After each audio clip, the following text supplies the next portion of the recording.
நயினார் நாகேந்திரன் அவர்கள் மதுரையில் கலந்துக்கிறாங்க. அப்புறம் திருநெல்வேலியில தமிழிசை சவுந்தரராஜன் கவர்னர் அவர்கள் கலந்துக்கிறாங்க, முன்னாள் கவர்னர் அவர்கள். பொன் ராதாகிருஷ்ணன் நாகர்கோவில், அண்ணாமலை அவர்கள் கோயம்புத்தூர்ல கலந்துக்கிறாங்க. இது என்டிஏ மொத்தமாக சேர்ந்த பிறகு நடக்கின்ற முதல் கலந்து செய்கின்ற ஒரு முதல் ஆர்ப்பாட்டமாக நாங்கள் எடுத்துக்கொள்கிறோம். இப்ப கடந்த ஒரு வாரம் மட்டும் பாத்தீங்கன்னா, இப்ப எப்படி தமிழ்நாட்டில் 1 கிலோமீட்டர் ரோடு கூட மேடு பள்ளம் இல்லாம போக முடியாதோ, அந்த மாதிரி கடந்த ஒரு வாரம் மட்டும் இங்க நடந்திருக்கிற பாலியல் வன்கொடுமைகளை நாங்கள் இங்கு உங்கள் முன் சமர்ப்பிக்கின்றோம். ஒன்று 2ஆம் தேதி, கடந்த 2ஆம் தேதி மார்ச் அன்றைக்கு சிவகங்கை மாவட்டத்தில் மாணவி ஒருவருக்கு பாலியல் வன்கொடுமை செய்யப்பட்டுள்ளது. நாமக்கல்ல 7 வயது சிறுமி பாலியல் வன்கொடுமைக்கு ஆளாகியுள்ளார். அது இல்லாம அடுத்தது மார்ச் 9ஆம் தேதி கோயம்புத்தூர், மார்ச் 9ஆம் தேதி மதுரவாயில ஒரு மைதானத்தில் தனியார் நிகழ்ச்சிக்கு போயிட்டு தன் மகனுடன் நடந்து வர ஒரு பெண்ணை பாலியல் வன்கொடுமை செய்யப்பட்டுள்ளது. மார்ச் 11 பம்மல், வீட்டில் நின்று கொண்டிருந்த ஒரு 25 உள்ள மனநலம் பாதிக்கப்பட்ட பெண்ணை பாலியல் வன்கொடுமை செய்யப்பட்டுள்ளது. அதே மாதிரி மார்ச் 11 கிருஷ்ணகிரியில 70 வயசு கொண்ட பெண்மணியே பாலியல் வன்கொடுமை செய்யப்பட்டுள்ளது. அவங்க முதியோரை கொன்றுவிட்டு 60 வயசான அவங்க மனைவியை பாலியல் வன்கொடுமை செய்துள்ளார்கள். மார்ச் 11 இப்ப அதுதான் வெள்ளாத்தி குளத்தில் இப்ப கூட கனிமொழி அவர்களை முற்றுகையிட்டிருக்கிறார்கள். வெள்ளாத்தி குளத்தில் இயற்கை உபாதைக்கு சென்றிருந்த ஒரு பெண்ணை பாலியல் வன்கொடுமை செய்து துண்டு துண்டாக வெட்டி கொலை செய்துள்ளார்கள். திருச்சி மார்ச் 12 அரசு பள்ளியில் பாலியல் வன்கொடுமை செய்யப்பட்டுள்ளது. இது எல்லாத்துக்குமே காரணம் நேத்து டிஜிபியும் ஆக்டிங் டிஜிபியும் ஹோம் செக்ரட்டரியும் இது எல்லாத்தையும் விளக்கம் கொடுக்கறாங்க. ஆக்சுவலா இந்த டிபார்ட்மெண்ட்டுக்கெல்லாம் யார் இன்சார்ஜ்னா மாண்புமிகு முதல்வர் அவர்கள். அவர்கள் இதுக்கெல்லாம் பொறுப்பேற்று விளக்கம் கொடுக்காமல் அதிகாரிகளை வைத்து விளக்கம் கொடுக்கிறார்கள். அது மட்டும் இல்லாம 7 பேர் கீழே இருக்கிற ஒருத்தர் டிஜிபியா இங்க போட்டிருக்காங்க. அந்த 7 பேர் என்பது கிடையாது, அது 7 ஐபிஎஸ் ஆபீசர்ஸ், டிஜிபி ரேங்கும் ஏடிஜிபி ரேங்க்ல இருக்க ஐபிஎஸ் ஆபீசர்ஸ். அந்த 7 பேர் கீழையும் பல டிபார்ட்மெண்ட், பல துறைகள் உள்ளன. அந்த துறைகள் இருக்க அந்த 7 டிஜிபியும் ரேங்க் குறைவா இருக்கிற இந்த ஆக்டிங் டிஜிபியா போய் பார்க்கறதே கிடையாது. இந்த கட்டமைப்பு ஒரு பிரமிட் மாதிரியான கட்டமைப்பு, போலீஸ் கட்டமைப்பு என்பது. அந்த கட்டமைப்பில் கீழே இருக்கிற ஒரு பாட்டில் எடுத்து மேல வச்சா மொத்த பெருமோட விழுந்திருக்கு. அந்த மாதிரி ரொம்ப நல்லா வேலை செய்து கொண்டிருந்த எடப்பாடி அண்ணன் தலைமை கீழே ரொம்ப நல்லாவும் அம்மா கிட்டையும் ரொம்ப நல்லா வேலை செய்த டிபார்ட்மெண்ட்டை தனிப்பட்ட ஒரு விருப்பு வெறுப்புக்காக நிரந்தர டிஜிபி அப்பாயிண்ட் பண்ணாதனால அந்த என்டையர் கட்டமைப்பே விழுந்து போச்சு. இப்போ ஒரு நீங்க எந்த ஒரு துறை எடுத்துக்கிட்டாலும் அந்த ரேங்கிங் இல்லாம அது செயல்படாது. இப்ப ட்ரக் என்பது ஒரு கடையில ஒரு சிகரெட் வாங்குற மாதிரி, ஒரு மிட்டாய் வாங்குற மாதிரி எல்லா இடத்துலயும் ட்ரக்ஸ் கிடைக்குது. ட்ரக்ஸ்னாலதான் இது எல்லாமே அபியூஸ் நடக்குது. இதெல்லாமே எல்லாத்தையும் மறந்து தன் மகனை மட்டும் முதல்வராக்குவதை மட்டுமே குறிக்கோளாக கொண்டிருக்கிற திமுக அரசு லா அண்ட் ஆர்டர்ல கம்ப்ளீட்டா ஃபெயிலியர் ஆனது ட்ரக்ஸ்னால மட்டும்தான். இந்த ட்ரக்ஸ்னால தான் இந்த பாலியல் வன்கொடுமைகள் இப்படி கண்டினியூஸா நடக்குது. நீங்க எல்லாருமே ஒரு நாள்ல அப்படியே பார்த்துட்டே வந்தீங்கன்னா 1 மணி நேரத்துக்கு ஒரு தடவை உங்க டிவியில பிளாஷ் நியூஸ் போடுது. இது எல்லாருமே அரசியல் ரீதியா பார்க்காதீங்க. இது என்னைக்காவது நம்ம வீட்லயும் நடக்கிற மாதிரி ஒரு பொசிஷனுக்கு வந்துடும். இவ்வளவு ஒரு பெரிய ஃபெயிலியர் இவங்க பண்ணிருக்காங்க. அது காரணம் என்னன்னா, கடந்த 5 வருடத்துல 8114 பேர் தான் இவங்க வேலைக்கே எடுத்திருக்காங்க. போலீஸ்ல 1200 பேர் ஆவரேஜா எடுத்திருக்காங்க. 1200 பேர் தான் ஆவரேஜா எடுக்கிறாங்கன்னா ஒரு வருஷத்துல அதை விட அதிகமான பேர் ரிட்டையர் ஆறாங்க. இப்ப அவ்வளவு பெரிய ஷார்ட் ஃபால்ல போலீஸ் டிபார்ட்மெண்ட் ரொம்ப கஷ்டப்பட்டு சர்வைவ் ஆகவே முடியாம இருக்கு. போலீஸ் டிபார்ட்மெண்ட் என்பது ஒரு கான்ஸ்டபிளுக்கு மேல இருக்கிற ஒரு ஏட்டையா பார்த்தாவே கான்ஸ்டபிள் ரெஸ்பெக்டா கரெக்டா இருப்பாங்க. ஹைரார்கில இது ஒரு பெரிய டிபாக்கிள். இதனால மக்கள் பெரிய லெவல்ல சஃபர் பண்றாங்க. அதுக்கான போராட்டம் தான் இது, அதுக்கான ஆர்ப்பாட்டம் தான் இது. இந்த மக்கள் எல்லாம் யாருக்குமே ஒரு பாதுகாப்பு இல்ல. நீங்க எந்த பொட்டி கடையில போய் கேட்டாலும் இன்னைக்கு வந்து கஞ்சாவும் எல்லா விதமான போதைப் பொருளும் அவ்வளவு ஈஸியா கிடைக்குது. ஒரு 15 வயசு 14 வயசு இருக்கிற பசங்க எல்லார்கிட்டயுமே ட்ரக்ஸ் இருக்குது. ஏன் போலீஸ்னால பண்ண முடியலன்னா இனஃப் ஸ்டாஃப் ஸ்ட்ரெங்த் இல்ல. 1,62,000 பெண்களுக்கு ஒரு பெண் போலீஸ் ஸ்டேஷன் இருக்கு. 1,62,000 பெண்களுக்கு ஒரு போலீஸ் ஸ்டேஷன். எப்படிங்க அவங்க அந்த போலீஸ் ஸ்டேஷன் மேனேஜ் பண்ண முடியும்? இப்பேற்பட்ட ஆனா இவங்களுக்கு வந்து கார் ரேஸ் ஒரு போலீஸ் ஸ்டேஷன் எக்ஸ்ட்ரா திறக்க முடியல. ஆனா கார் ரேஸுக்கு பயங்கரமா செலவு பண்றாங்க. இவங்களுடைய ஃபேமிலிக்காக மட்டுமே செலவு பண்ணிட்டு இது வந்து ஒரு குடும்ப ஆட்சியாக நடந்து கொண்டிருக்கிறது. அப்புறம் நேத்து வந்து நம்மளுடைய ரகுபதி அண்ணன் அவர்கள் வந்து மாண்புமிகு பிரதமர் வந்து திடீர்னு விவசாயிகளை பற்றி ஒரு விவசாயிகள் மேல் அக்கறை இருக்கிற மாதிரி நடிக்கிறாருன்னு சொல்றாங்க. அவருக்கான பதில் என்னன்னா பிஎம் கிசான்ல இதுவரைக்கும் 21,000 தவணைகளில் 4,09,000 கோடி விவசாயிகள் பயன்பெற்றிருக்காங்க வங்கி கடன்ல. அதுல வந்து தமிழகத்தில் மட்டும் 12,764 கோடி ரூபாய் அவர்களுக்கு விவசாயிகள் கடன் பெற்றிருக்கிறார்கள். பிரதம மந்திரி பயிர் காப்பீட்டு திட்டம் பிஎம் ஃபசல் பிமா யோஜனா இது வரைக்கும் விவசாயிகள் இழப்பீடு துறையாக 1,83,000 லட்சம் கோடி வழங்கப்பட்டுள்ளது. 4,19,000 கோடிக்கு அதிகமான விவசாயிகள் இதுவரை இழப்பீடு பெற்றுள்ளனர். தமிழகத்தில் மட்டும் 2023-24 நிதியாண்டில் 6,446 கோடி ரூபாய் பயிர் காப்பீட்டு இழப்பீடு வழங்கப்பட்டுள்ளது. விவசாய உட்கட்டமைப்பு நிதி அது வந்து 1,00,000 கோடியிலிருந்து 2,00,000 கோடியாக உயர்த்தப்பட்டுள்ளது. அது வந்து எந்த விதமான எக்யூப்மெண்ட்ஸ் வாங்கறதுக்கு உள்கட்டமைப்புக்கு 1 lakh இருந்து 2 lakh crores ஆயிருக்கு. அந்த விவசாய உதவும் வகையில் 21-25 வரை 1,189 கோடி ரூபாய் தமிழக விவசாயிகள் மற்றும் பெற்றுள்ளார்கள். இவர் வந்து என்ன சொல்றாருன்னா தமிழக விவசாயிகள் எந்த விதமான பெனிஃபிட்டும் சென்ட்ரல் கவர்மெண்ட்ல இருந்து வரலங்கிறாரு. அதுக்கான ப்ரூஃப் இதெல்லாம் விபி கிராம் ஜியில வந்து 100 125 நாட்களாக உயர்த்தப்பட்டுள்ளது. 7.9 கோடி விவசாய தொழிலாளர்கள் பயனடைந்துள்ளார்கள். 26-27 நிதியாண்டில் இத்திட்டத்தில் 99,692 கோடி ஒதுக்கப்பட்டுள்ளது. ஒரு நபர் குறைந்தபட்ச ஊதியம் 349 370 உயர்த்தப்பட்டுள்ளது. அதனால அக்ரிகல்ச்சர் விவசாயிகள் மேல மிகுந்த அக்கறை கொண்டுள்ள எங்களுடைய பாரத பிரதமர் இங்க இந்த மாதிரி வந்து பண்ணிருக்காருங்கிறது என்னுடைய கேள்வி. இது ரெண்டும் தான் நாங்க சொல்லணும்னு நினைச்சிருந்தோம். வேற ஏதாவது கேள்விகள் இருந்தா நீங்க கேட்கலாம்.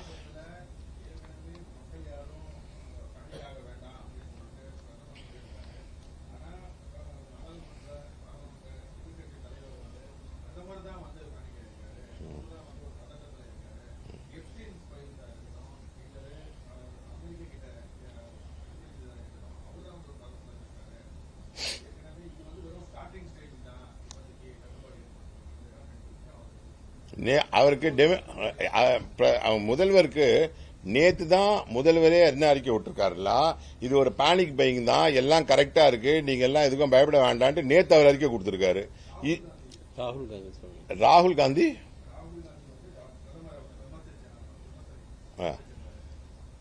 என்னன்னு பார்லிமெண்ட்லயா எங்கேயுமே அது ஒரு இஷ்யூவே கிடையாதுங்க. நம்ம எல்லாருமே இங்கதான் இருக்கோம். யாருமே பெரிய லெவல்ல நேத்து ஒரு நாள் மட்டும்தான் பயம் இருந்தது. பேனிக் பையிங் தான், அத்தனையுமே பேனிக் பையிங். எல்லாருமே ஏதாவது நடந்துருமோ, ஒரு வார் வந்தாலும் எந்த உலகத்தில் எங்க நடந்தாலும் 100%. ஏன்னா 25 நாட்களுக்கு தேவையான அனைத்து பொருட்களும் கவர்மெண்ட் ஆஃப் இந்தியா ஆபீஷியலா வந்து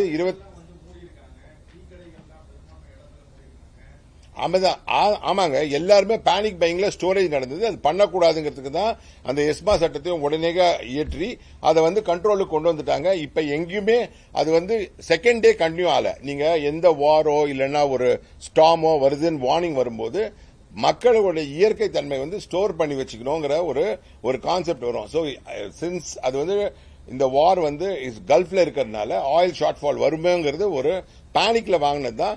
பட் கவர்மெண்ட் ஆஃப் இந்தியா ரொம்ப கிளியரா ஈரான் கவர்மெண்டோட டைப் பண்ணி நம்மளோட ஷிப்ஸ் வந்து அந்த பாத்வேல வரலாங்கிறதுக்கும் பெர்மிஷனோட நம்ம கவர்மெண்ட் வாங்கியிருக்குங்கிறது நம்ம கவர்மெண்ட் சொல்லியிருக்கு.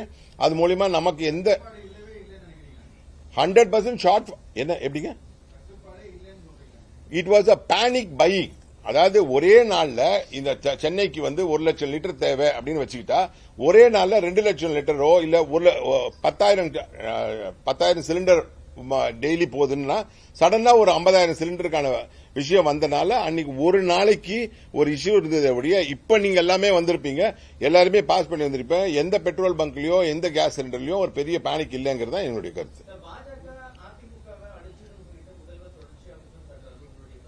அவரு என்ன மறந்துட்டாருன்னா பழைய திமுகவை இங்க இப்ப இருக்கிற அதிமுக இருந்து செந்தில் பாலாஜி தலைமையில மொத்தமா திமுக அழிஞ்சிட்டு வருதுங்கிறத மறந்துட்டாரு.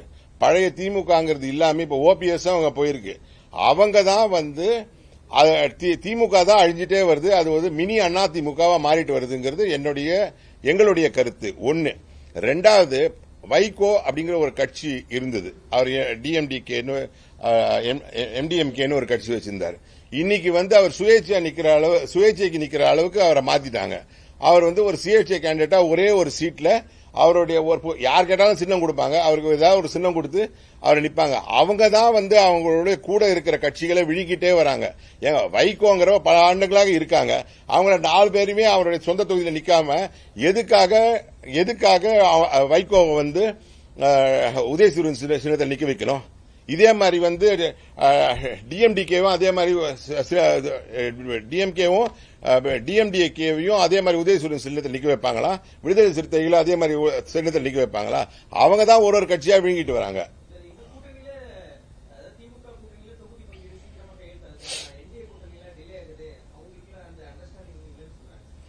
என்டிஏ கூட்டணி எங்களுடைய மந்திரி சொன்ன மாதிரி பேசிட்டு தான் இருக்கோம். ஒவ்வொருத்தரோட நிறைய கட்சிகளோட பேசிட்டு இருக்கோம். நிறைய கட்சிகள் பேசிட்டு இருக்கனால அதை வந்து இன்னும் பப்ளிக்கா நாங்க வெளியிடல. பப்ளிக்கா வெளியிடும் போது ஒரே சமயத்தில் எல்லாரோட சீட்ஸும் ஒன்னா வெளியிடுவோம் எங்க பியூஷ் கோயல் அவர்களே வந்து திருச்சியில சொல்லியிருந்தாங்க.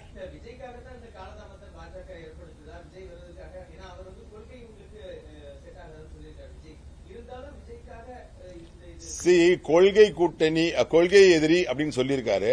இப்ப வந்து கொள்கை எதிரியா இருக்கிற காங்கிரஸும் கம்யூனிஸ்டும் ஒன்னா இங்க நிக்கிறாங்க. அதே நாள்ல எலெக்ஷன் நடக்கும் போது கேரளால சண்டை போடுறாங்க. அதே நாள்ல எலெக்ஷன் நடக்கும் போது வெஸ்ட் பெங்கால்ல அங்க மாத்தி நிக்கிறாங்க. அப்ப கொள்கை கூட்டணி என்பது எலெக்ஷனுக்காக இருக்கிறதுக்கான வாய்ப்பு இல்ல. அவர் தீய சக்தின்னு சொல்லி இருக்கிறது திமுகவை. கொள்கை கூட்டணியில் இருக்கவங்க கொள்கைகள் இப்போ 2024 எலெக்ஷன்ல வெவ்வேறு கொள்கைகள் இருக்கின்ற எல்லா கட்சிகளும் சேர்ந்து யூபிஏன்னு ஒன்னு அமைச்சது. BJP எதிர்க்கிறதுக்காக NDA எதிர்க்கிறதுக்காக அமைச்சது. அதுக்கப்புறமா தனித்தனியா போயிட்டாங்க. அதனால கொள்கை கூட்டணினால வந்து அலையன்ஸ் ஃபார்ம் ஆகாதுங்கிறது காங்கிரஸும் கம்யூனிஸ்டும் ஃபார்ம் ஆகலன்னா நீங்க அதை பேசலாம். விஜய்க்காக நாங்க யாரும் வெயிட் பண்ண இல்ல. அவர் கேட்ட கேள்வி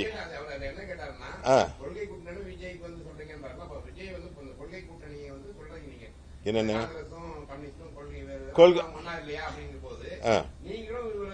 திமுகவுக்கு எதிராக திமுக குடும்ப கட்சிக்கு எதிராக யார் வந்தாலும் அப்படிதாங்க நான் பதில் சொல்வேன். திமுகவுக்கு எதிராக எந்த கட்சி எங்க கூட்டணிக்கு வந்தாலும் திமுக ஆட்சி குடும்ப ஆட்சியை ஒழிப்பது மட்டும்தான் என்டிஏவுடைய ஒரே கடமை. அந்த கட்சி அந்த கொள்கைக்கு ஏற்றபடி அவர் வந்து தீய சக்தின்னு சொல்றாரு. யார சொல்றாரு? திமுகவை. அந்த தீய சக்தியை ஒழிப்பதற்காக எல்லாரும் ஒன்னு சேரணுங்கிற அழைப்பு எல்லோருக்குமே இருக்காது. இப்ப திருமாவளவனுக்கு வந்து சீட் ஃபுல்லா கொடுக்கலன்னு வச்சுக்கோங்க. டிஎம்டிகே அதிகமா கொடுத்துட்டாங்க. திருமாவளவனுக்கும் நாங்க கூப்பிடுவோம். ஏன் கூப்பிட மாட்டோம்? ஏன்னா அவருக்கு 4 5 கொடுத்து நீ போப்பா ஆஸ் யூஷுவல் நீ இப்படியே இருன்னு சொல்லுவாங்க. அப்ப சொல்லும் போது அவர் ஏத்துக்கிறாரான்னு பாப்போமே. அவர் எத்தனை வருஷம் தான் பாவம் இப்படியே இருப்பாரு? எங்க கட்சி இந்த திமுக குடும்ப ஆட்சியை யார் வந்து எதிர்த்து இருந்தாலும் எல்லா கட்சிகளும் அகாமடேட் பண்ணுவோம்.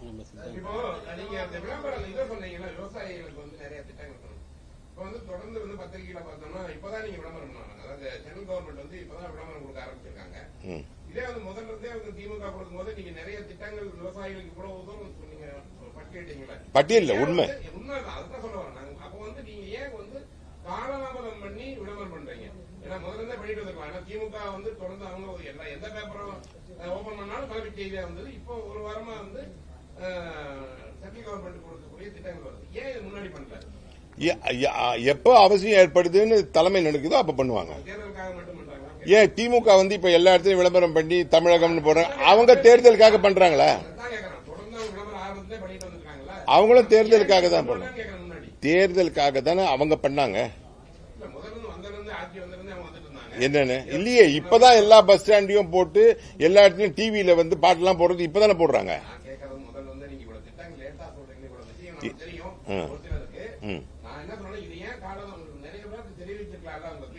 கரெக்டான சமயத்தில் கரெக்டா தெரிவிப்பாங்க. ஏங்க 19 ஸ்டேட் ரூல் பண்றோம், எங்களுக்கு எப்ப அறிவிக்கணும் எப்ப பண்ணணும் எங்களுக்கு தெரியாதா? இல்லைங்க, எங்களுக்கு எப்ப பண்ணணும்னு தெரியும்னு சொல்ல வரேன்.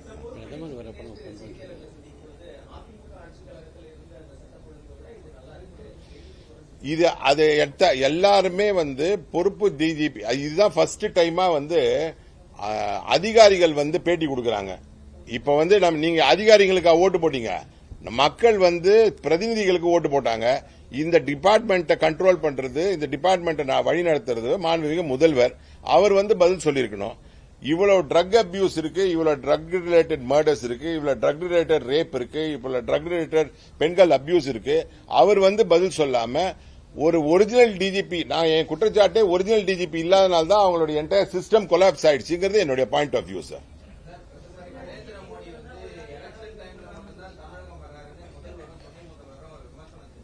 நல்ல கேள்வி. அவங்க வந்து இந்த கேள்வியை ராகுல் காந்தி கிட்ட கேட்கணும். ராகுல் காந்தி கேரளாக்கு வராரு, தெலங்கானுக்கு வராரு, நடுவுல இருக்கிற தமிழ்நாடு அங்க வரமாட்டேங்கிறாரு. இப்ப வரைக்கும் பிரதமர் அவங்க எத்தனை வாட்டி தமிழ்நாட்டுக்கு வந்திருக்காருன்னு ஹிஸ்டாரிக்கலா எல்லா டாட்டாவும் பப்ளிக்ல இருக்கு. நீங்க பாருங்க, தமிழ்நாட்டுக்கு வராத டைமே கிடையாது. அதனால திமுக ஃபர்ஸ்ட் அவரை கெஞ்சி கூத்தாடி வர வைக்க சொல்லுங்க ராகுல. இல்ல இருக்குது ஒரு 268 கட்சி ரிஜிஸ்டர்ட் கட்சி இருக்கு தலைவா. விடுங்க. அடுத்தது பிரதமர் நிறைய வாட்டி வருவாருங்க. பிரதமர் வருவாரு. எங்களுடைய நிறைய ஒரு எலெக்ஷன் வரும்போது எங்களுடைய எல்லா ஸ்ட்ரெங்தும் எல்லா விதமான ஸ்ட்ரெங்தும் அதுல நாங்க பயன்படுத்துவோம். கரெக்டான டைம்ல எலெக்ஷன் அனௌன்ஸ் பண்ண உடனே அனௌன்ஸ் பண்ணுவோம் சார்.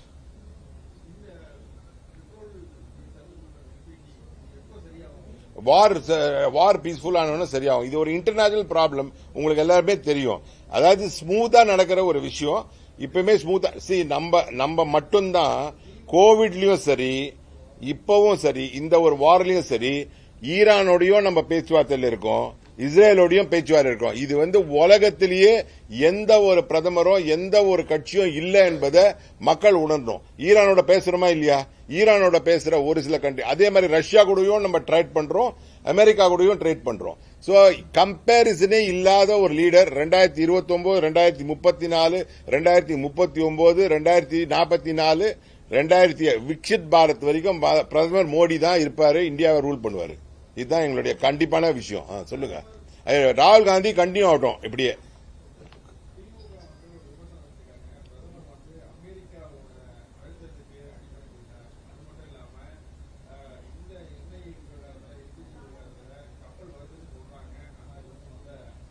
அவர் தான் போய் பார்த்து வரணும் திமுக. நான் என்ன சொல்றேன்னா, கப்பல் வந்தா இங்க தானங்க வரப்போகுது, வர டைமுக்கு கரெக்டா வரும். நீங்க ஈரானோட பேசுறமா இல்லையா?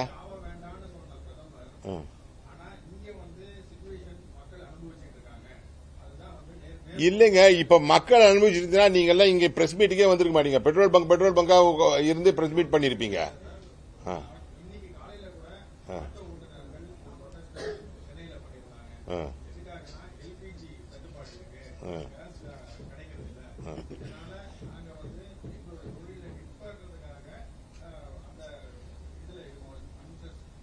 இல்ல, இந்த பேனிக் பையிங் இருந்ததுங்க. இட் வாஸ் ஒரு நாளைக்கு பேனிக் பையிங். இப்போ பிரதமர் பேனிக் பையிங் பப்ளிக்கோட ரியாக்ஷன். அது இப்ப வந்து ஷிப் கரெக்டா வந்து எல்லாருமே கண்டினியூஸா போட ஆரம்பிச்ச உடனே கியூஸ், நேத்து பெட்ரோல் பங்க்ல இருந்த கியூஸ் இன்னைக்கு இல்லைங்க. 24 ஹவர்ஸ் கூட கிடையாது. அதனால வந்து இது ஒரு பெரிய இஷ்யூவே கிடையாது. It got sorted out.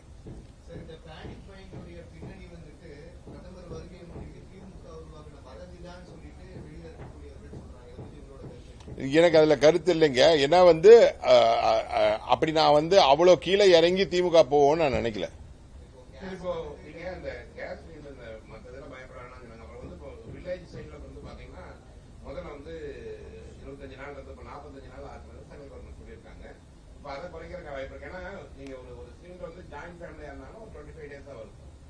ஏன்னா நிறைய பழைய காலத்துல பாத்தீங்கன்னா சிலிண்டர் கம்மியா இருந்தது விறகு அடுப்புல எரிச்சிட்டு இருந்தாங்க.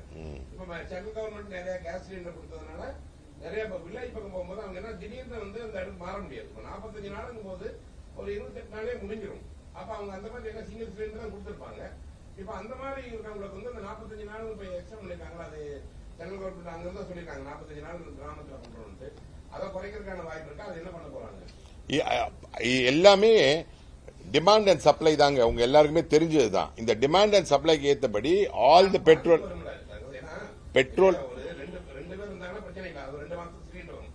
ஒரு ஜாயிண்ட் ஃபேமிலியா இருக்கும்போது 7-8 பேர் இருக்கும்போது பாத்தீங்கன்னா 28 டேஸ் தான் வரும். நீங்க வந்து 25 நாள் தான் ஒரு 2-3 நாள் கிடைச்சிட்டு இருந்த சிலிண்டர் இப்ப நீங்க 45 நாள் கழிச்சு புக் பண்ணும் போது மாற்று ஏற்பாடுக்கு இல்ல. ஒன்ஸ் வந்து இது ரெகுலரைஸ் ஆயிடுச்சுன்னா, சப்ளை ரெகுலரைஸ் ஆயிடுச்சுன்னா ஆட்டோமேட்டிக்கா நீங்க புக் பண்ணும்போது 20 நாள்லயே தானே கிடைச்சிட்டு இருந்த சிலிண்டர், 20 டேஸ்ல கிடைச்சிட்டு இருந்த சிலிண்டர் இப்ப இந்த பேனிக் பையிங்னால இட் காட் டிலேட். இப்ப வந்து கண்டிப்பா அது ஒன்ஸ் ரெகுலரைஸ் ஆயிடுச்சுன்னா கரெக்ட் ஆயிடுங்கிறது எங்களோட ஒப்பீனியன் சார்.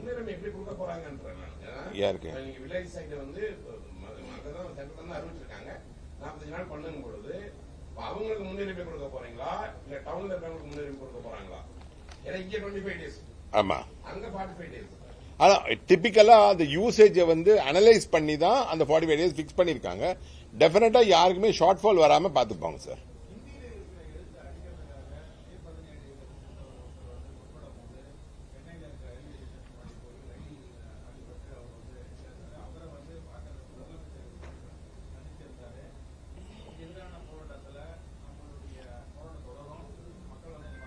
அவங்க திமுகக்கு வந்து இது வரைக்கும் 12 வருஷமா பாரத பிரதமர் ரூல் பண்ணிருக்காரு. அவங்க மேல வேற எந்த குற்றச்சாட்டுமே வைக்கல.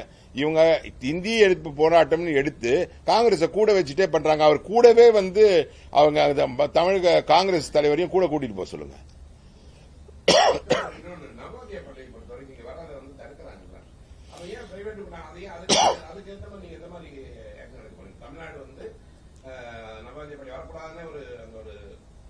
ஆட்சி மாற்றம் வந்தவுடனே நவோதயா பள்ளிகள் வரும் சார். நெக்ஸ்ட் அடுத்தது சார். அவ்வளவுதானே? Anything else? Right. Thank you so much.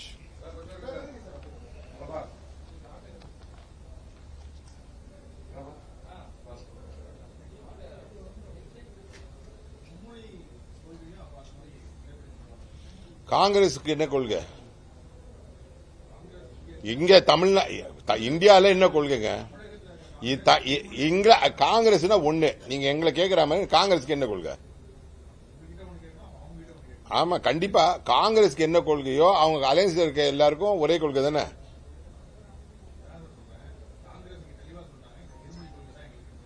எங்க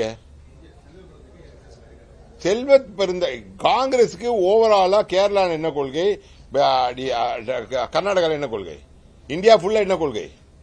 அதுக்கு பதில் சொல்லுங்களேன், நான் கேட்டு தெரிஞ்சுக்கிறேன். இல்லைங்க, அவங்களுக்கு என்ன கொள்கை? என்ன கொள்கை?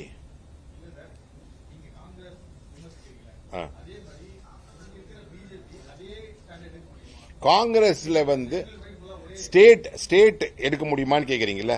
நாங்க ஸ்டேட் வந்து எங்க பாரத சென்ட்ரல் கவர்மெண்டோ எங்களுடைய கட்சி மேல என்ன டிசிஷனோ அதே டிசிஷன் தான். நாங்க மும்மொழி கொள்கையில ரொம்ப உறுதியா இருக்கோம். 3வது மொழி என்பது ஹிந்தி கிடையாது. ஹிந்தி என்பது எங்க அதான் கொள்கை எதிரிகள் ஒன்னா சேரலாம். இப்ப கம்யூனிஸ்டுக்கும் காங்கிரஸுக்கும் எல்லாமே காமன் மினிமம் ப்ரோக்ராம் போட்டிருக்காங்களா? திமுக காமன் மினிமம் ப்ரோக்ராம் போட்டிருக்காங்களான்னு கேக்குறேன். அது எங்களுடைய கொள்கைங்க. எலெக்ஷனுக்கு நாங்க ஒரே கொள்கை, இந்த குடும்ப ஆட்சியான கருணாநிதி அண்ட் சன்ஸை வீட்டுக்கு அனுப்புறது தான். எல்லாம் காமன் மினிமம் ப்ரோக்ராம்ங்கிறது டைல்யூட் ஆகாம ஃபர்ஸ்ட் நாங்க வந்து என்ன பண்றோம்னா இந்த குடும்ப ஆட்சியை இங்கிருந்து அகற்றி இங்கிருந்து அனுப்பணுங்கிறது மட்டும்தான். எங்க நாங்க தான் ஆக்டே போட்டிருக்கோம். மும்மொழி கொள்கைகளே வெரி தெளிவா 3வது மொழி என்பது உங்களுக்கு இந்திய மொழிகளை எது பிடிச்சிருக்கோ அது படிக்கலாம். அது வந்து ஆட்சி ஆன பிறகு நாங்க உட்கார்ந்து பேசி டிசைட் பண்ணுவோம். எந்த இல்லைங்க, அவங்க ஃபுல் அண்ட் ஃபுல்லா அவங்க மெஜாரிட்டியில வந்த பிறகு அந்த கொஸ்டினுக்கு பதிலே கிடையாது.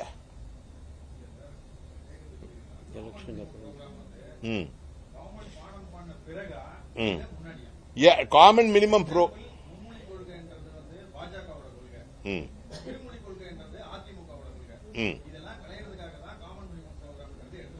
ஆமா காமன் மினிமம் ப்ரோக்ராம் நாங்க பிஜேபி சொல்லியிருக்கா, ஏடிஎம்கே சொல்லியிருக்கா?